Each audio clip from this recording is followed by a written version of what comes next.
Hungry and broken black girl, she only wanted dinner, but ended up feeding millions with her voice. When you're starving, you don't dream about fame. You dream about food. Under the dim orange streetlight of downtown Atlanta, a young black girl stood barefoot on the cracked sidewalk. Her shirt was faded, her jeans torn at the knees, and her small hands clutched a wrinkled paper flyer that had blown against her foot. Citywide talent show. Tonight at 7 p.m. She didn't even know why she picked it up. Her stomach hurt from hunger. Her lips were dry, her feet sore. All she wanted was something to eat. But those three small words printed at the bottom, "Open to all," made her stop walking. Across the street, the grand old theater glowed like a palace. Its golden lights reflected on the wet pavement, music echoing faintly through its walls. People dressed in sparkling clothes entered laughing, confident, full of life. The girl's reflection shimmered in a puddle beside them. Thin, tired, out of place. Still, she couldn't look away. Something about that glow made her heart beat faster. Maybe it was warmth. Maybe it was hope. Maybe it was the memory of her mother's voice, soft and sweet, whispering, "Baby, your voice is a gift. One day, it'll open doors you can't even imagine." She crossed the street slowly, her bare feet touching the cold asphalt, eyes fixed on those bright theater doors. She didn't know anyone inside. She didn't have a ticket, a name on the list, or a single reason to belong there. But hunger does strange things to courage. It makes you move when you have nothing left to lose. She pushed the door open. The moment she stepped in, the air changed. The smell of perfume and popcorn mixed with the sound of laughter and distant applause. Heads turned. Whispers followed. A small girl in ragged clothes, barefoot and wide-eyed, walking through velvet hallways like she'd stepped into another world. Someone asked if she was lost. A woman holding a clipboard frowned, looked her up and down, and sighed. Her hand tightened around that flyer. She didn't answer. "You're number 47? The girl nodded, not knowing what that meant, but too scared to speak.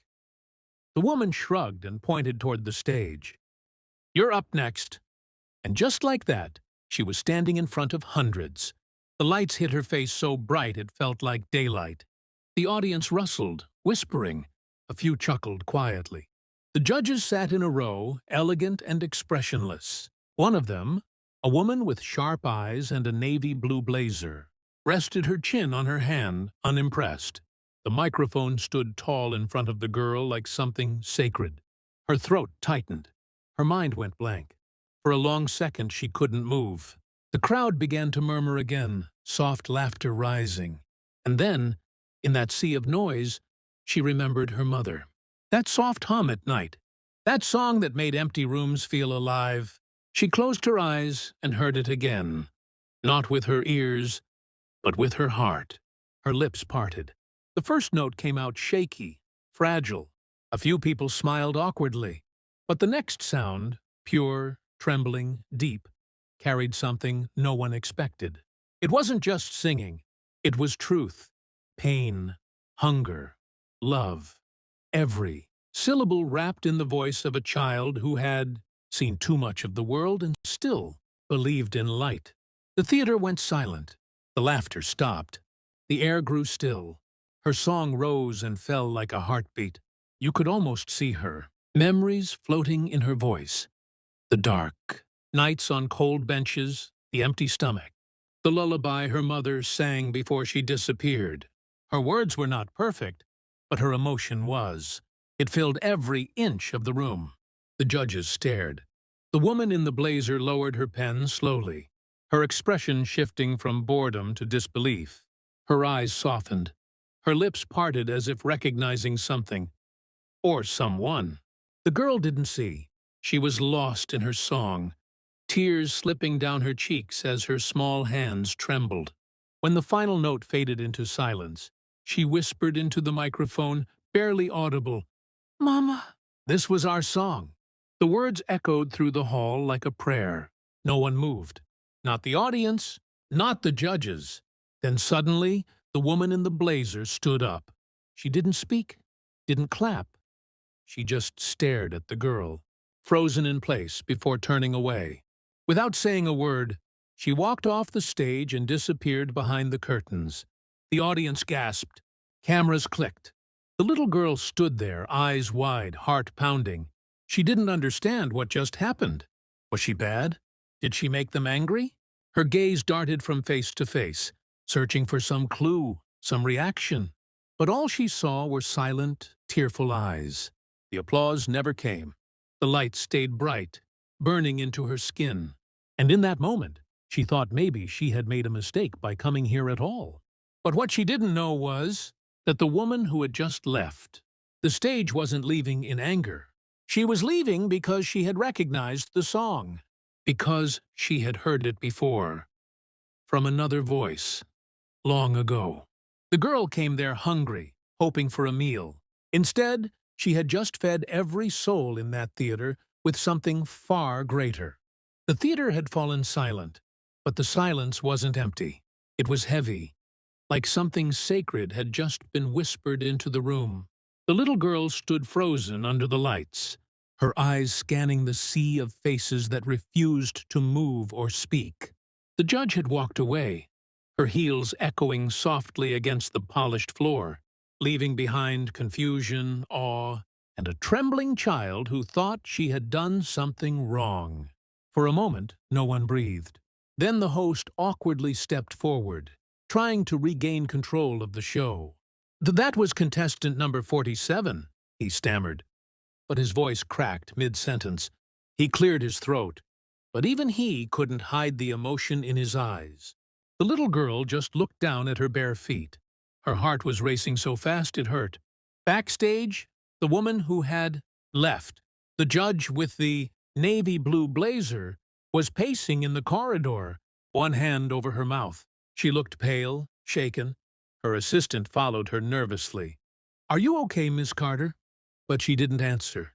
She was somewhere else, in another time, in a small, forgotten apartment, where an old cassette tape once played a song that sounded almost exactly like the one that little girl just sang. A voice she hadn't heard in over a decade. A voice that had once belonged to her sister. Her eyes filled with tears. It couldn't be. That song, the same lullaby her sister used to sing, before she vanished from her life, before tragedy took her away. And the way that child looked, the eyes, the tone, the way she said, "Mama." It was like hearing her sister's spirit calling through that microphone. She pressed a hand to her heart and whispered, "It can't be her child." "Can it?" Back on stage, the audience finally started clapping. Slowly at first, then rising into a standing ovation that shook the hall. The girl blinked in disbelief. People were crying. Some were shouting, "Bravo!" She didn't know what to do, so she just smiled shyly, holding the microphone like it was keeping her alive. For the first time in years, someone was clapping for her. Not out of pity, out of pure, genuine feeling. She walked off stage to the sound of applause that refused to fade. But behind the curtain, the woman was waiting. When the girl stepped into the dim backstage hallway, she froze again. The judge was there, arms crossed, eyes glassy, lips trembling. "Who taught you that song?" she asked quietly. The girl looked confused. "My mama did," she said softly. Before she got sick." The woman's throat tightened. "What was your mama's name?" The girl hesitated, clutching the flyer in her hand like it might protect her. Her name was Naomi. The woman's eyes widened. The world around her blurred. She stumbled backward, gripping the wall. That name, Naomi Carter. Her sister, the sister she had lost. 15 years ago when their lives split apart after a tragic fire. Naomi had disappeared into the chaos, and the family never found her again. They thought she had died. Tears filled her eyes. She took a shaky breath. Naomi was my sister. The girl stared at her, unblinking, as if trying to understand the weight of those words. You mean you're my aunt? The woman nodded slowly, unable to speak. The little girl's lip quivered. She looked down at her feet, at her worn jeans, her dirty hands. She didn't know what to say either. For so long she had believed she was alone in this world. Her mother's face was just a memory that faded more each day. And now, this stranger was telling her she wasn't alone after all. The woman fell to her knees and pulled the girl into her arms. You sound just like her, she whispered, voice breaking. You even sing the same way. They cried together quietly, two broken souls reuniting through the echo of a song. After a few moments, the woman pulled back, wiping her tears. Why did you come here tonight? The girl sniffled. I was hungry, she said honestly. I saw people going in, and I thought, maybe they'd have food. The words hit her like a knife. She reached into her purse and pulled out a chocolate bar, placing it gently into the girl's hands. You'll never be hungry again, she whispered. I promise you that. But the story wasn't finished. Outside, the audience was still buzzing. Reporters had caught wind of the performance. Videos were already spreading on social media, and a few people were calling it the voice that stopped time. The host came running backstage out of breath. People are asking who she is, he said, his eyes wide. The whole crowd's waiting for an encore. The girl looked at her aunt nervously. Should I go? Her aunt smiled through tears. Yes, sweetheart. Go sing for her, for your mama. And so she walked back on stage, barefoot, trembling, but no longer alone. The audience erupted in applause. But among the crowd, one person noticed something strange. The woman who had left earlier was standing now in the balcony, wiping her eyes, smiling proudly as if she had just found something she had been searching for her whole life. As the girl began to sing again, this time louder and braver, her aunt whispered to herself, Naomi, I found her. I found your voice again. The theater glowed brighter, as if heaven itself had leaned closer to listen. But what neither of them knew was that this night was only the beginning. That song, the same one that was meant to honor a mother's memory, would soon travel beyond the theater, across screens, across hearts, feeding millions with hope. And the girl who only wanted dinner had just started something that would feed the world in a way no meal ever could. The auditorium was utterly silent. Every breath, every heartbeat felt suspended in time. Then, the girl opened her eyes, tears streaking down her cheeks, and whispered into the mic, That song was for my mom. The crowd erupted, but not in cheers yet. It was an explosion of emotion. People clutched their chests. Some stood frozen. Others covered their mouths as tears rolled freely.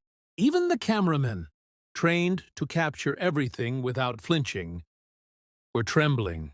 Then the judge, who had quietly left earlier, returned. His eyes were red, his hands shaking. He carried something, a small, crumpled photograph. When he reached the girl, he placed it gently on the table before her. It was an old, faded picture of a woman, standing beside the same judge years ago, smiling proudly outside a community center. That's my mom, the girl whispered, her voice trembling. The judge nodded slowly. She was the one who taught me to believe in second chances, he said, voice cracking. She used to sing outside this same hall when I was a kid, and she gave up her dreams so kids like me could chase ours. I never forgot her face. The girl fell to her knees, overwhelmed, and the judge knelt too, not as a celebrity, but as a human being returning a forgotten kindness. Cameras flashed. The audience rose, and a long, uncontrollable wave of applause filled the room. The host, trying to keep composure, said softly into the mic, Ladies and gentlemen, sometimes life doesn't give you what you want. It gives you what the world needs. Her audition aired that night. Within hours, The clip went viral. Millions watched. Millions cried. Hashtags flooded the internet. Voice of Hope. Gan Teachers from Hunger to Harmony. Chadern, the girl who fed hearts. News outlets called her the miracle voice. But to her, it wasn't about fame. She used the prize money not to buy luxury, but to build a small community kitchen named Mom's Table, where no one would have to sing for food again. Weeks later, she stood on the same stage again, this time as a guest performer. Behind her, a choir of children, some once homeless like her, sang her song, the one that changed everything. The audience didn't just applaud. They stood, every single person, united by something bigger than talent, by humanity. As the camera zoomed in on her face, she looked upward and whispered softly, "Mom, we did it." The lights dimmed. The final note lingered in the air, long after the applause faded. Somewhere in the world, another child, hungry, scared, but hopeful, watched that video and believed again. Because sometimes, the hungriest souls don't just feed themselves, they feed the world with what's inside their hearts.